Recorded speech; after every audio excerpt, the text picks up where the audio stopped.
Hello साथीहरु, फेरि पनि एउटा अर्को नयाँ भिडियोमा स्वागत गर्छु। यो भिडियोमा हजुरहरुलाई BBS 4th इयर पढ्ने साथीहरुको लागि भिडियो लिएर उपस्थित भएको छु र यसमा म कर्पोरेट फाइनान्सको च्याप्टर 3 इन्ट्रेस्ट रेट को ओल्ड इज गोल्ड को numerical problem brief question number 1 को सोलुसन गर्न गइरहेको छु र यहाँ क्वेशन चाहिँ यस प्रकारको यहाँ छ। सोलुसनमा भनेको छ suppose the rate of inflation stole at 6.2% during the last year मा चाहिँ हाम्रो इन्फ्लेसन रेट दिएको छ। इन्फ्लेसन रेट 2.6% दिएको छ, वाइल इन्ट्रेस्ट रेट वाज 10.5% र त्यही समयमा त्यही टाइममा त्यही इयरमा लास्ट इयरमा 10.5% ले हाम्रो इन्ट्रेस्ट रेट पनि दिएको छ। अनि क्वेशनमा यता के भनेको छ भने what do you think that the real interest rate would have been during the year, र त्यही वर्ष अब रियल इन्ट्रेस्ट रेट कति हुन्छ भन्ने कुरा यहाँ निकाल्न भनेको छ। अब साथी म यसको सोलुसन गर्छु। यहाँ हामीहरूले गिभनमा चाहिँ इन्फ्लेसन रेट दियो, लेख्ने गिभनमा inflation rate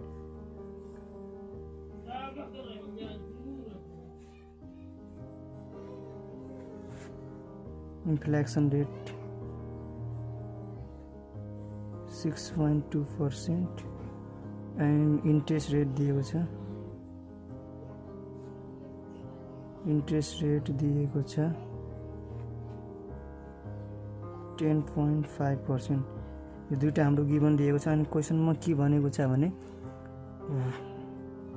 what do you think that the real interest rate, real interest निकाल्न भनेको छ। Real interest rate equal to what भनेको छ। रियल इन्ट्रेस्ट रेट हामीले निकाल्ने वी हैव, हामीलाई थाहा छ, हामीसँग फर्मुला छ।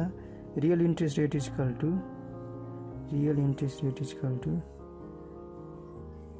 इन्ट्रेस्ट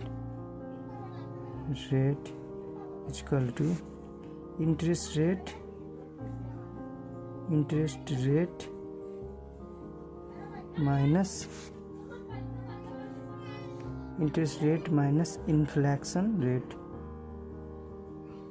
इन्ट्रेस्ट रेटमा अब कति इन्फ्लेसन आएको छ त्यही इन्फ्लेसन हामीले आफ्नो इन्ट्रेस्टबाट घटाइदिने भने हाम्रो रियल इन्ट्रेस्ट आउँछ 10.5 माइनस 6.2 गर्ने हो भने 4.3% चाहिँ हाम्रो आउँछ। 4.3% यहाँ म गरेर देखाउँछु। 10.5 माइनस 6.2 गर्ने हो भने 4.3% चाहिँ हाम्रो रियल इन्ट्रेस्ट रेट आउँछ। क्वेशनमा अब हाम्रो रियल इन्ट्रेस्ट रेट भनेको छ अब जुनसुकै अब इन्ट्रेस्ट रेटमा इन्फ्लेसन दिएको छ भने इन्ट्रेस्ट रेटबाट इन्फ्लेसन रेट घटाइदिने भने हाम्रो रियल इन्ट्रेस्ट रेट आउँछ। अब इन्फ्लेसन देशमा कस्तो छ त्यो अनुसारको इन्फ्लेसन रेट चाहिँ हामीले घटाएर यसरी मजाले आफ्नो रियल इन्ट्रेस्ट रेटलाई निकाल्न सकिन्छ। यस्तो क्वेशन चाहिँ हाम्रो इक्जाममा 2 मार्क्सको आउँछ र यो क्वेशन यति नै हो।